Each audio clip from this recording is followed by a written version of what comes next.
হচ্ছে পেঁয়াজ বীজ উৎপাদনের ক্ষেত্রে আমাদের কয়েকটা চ্যালেঞ্জ আছে। এই চ্যালেঞ্জগুলো আমরা কিভাবে মোকাবেলা করতে পারি এমনই কিছু কথা আপনাদের জানাই।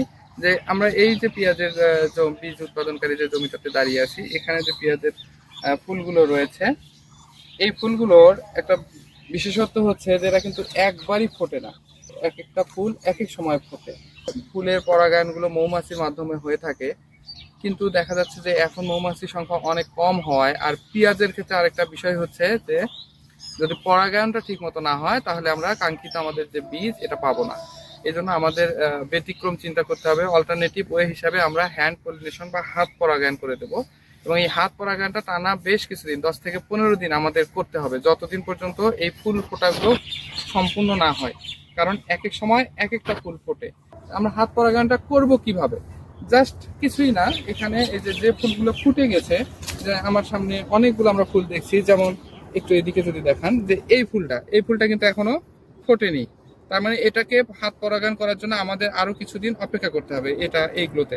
কিন্তু এই ফুলটা ইতিমধ্যে ফুটে গিয়েছে। এই যে এটা যে পুরুষ পার্ট এবং স্ত্রী পার্ট, গর্ভাশয় এবং এগুলো কিন্তু ওপেন হয়ে গিয়েছে।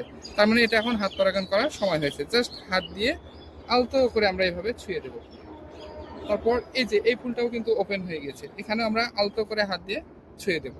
এইভাবে আমরা বেশি সময় লাগবে না, আমরা যদি খুব দ্রুতই এটা করা সম্ভব। যে ফুলগুলো ফুটে আছে জাস্ট এভাবে ধরবো, হাত আলতো করে এভাবে ছুঁয়ে দেবো, দিলে আমাদের যে পরাগায়ন পার্টটা কমপ্লিট হবে এবং আমরা আমাদের কাঙ্ক্ষিত পেঁয়াজের বীজটা পাবো। পেঁয়াজ বীজ উৎপাদনের ক্ষেত্রে আরো একটা চ্যালেঞ্জ আছে, সেটা হচ্ছে এই যে আমাদের যে এই ফুল কাটা আছে বা ফুলটা আছে, যখন এই ফুলটা তৈরি হয়, পাতাগুলো যখন শুকিয়ে যায়, তখন এটাকে আটকে রাখাটা একটা চ্যালেঞ্জ হয়ে যায়।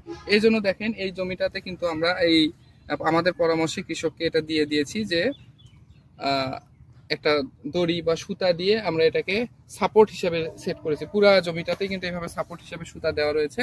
আর একটা টেকনিক আছে যেটা আমাদের পেঁয়াজ বপন করার সময় করতে হবে, সেটা হচ্ছে আমরা যে পেঁয়াজের কন্দগুলো লাগাই বীজ উৎপাদন করার জন্য, সেই কন্দটা মাটির উপরে না দিয়ে, মানে একদম উপরের দিকে না দিয়ে, একটু 2 ইঞ্চি বা 2.5 ইঞ্চি নিচে যদি আমরা এটাকে পুঁতে দিই, তাহলে এই যে এটার যে কাণ্ডটা আছে, এই কাণ্ডটা অনেক শক্ত থাকবে। এই জমিটাতে কিন্তু সেই টেকনিকটাই অ্যাপ্লাই করা হয়েছে। দেখুন এই কাণ্ডগুলো কিন্তু অনেক শক্ত। আমি আরো কয়েকটা পেঁয়াজের জমিতে গিয়েছি, সেখানে কিন্তু কাণ্ডগুলো একটু হেলে পড়ার মতো হয়েছে বা এত শক্ত না, কিন্তু এখানে এই কাণ্ডগুলো কিন্তু শক্ত।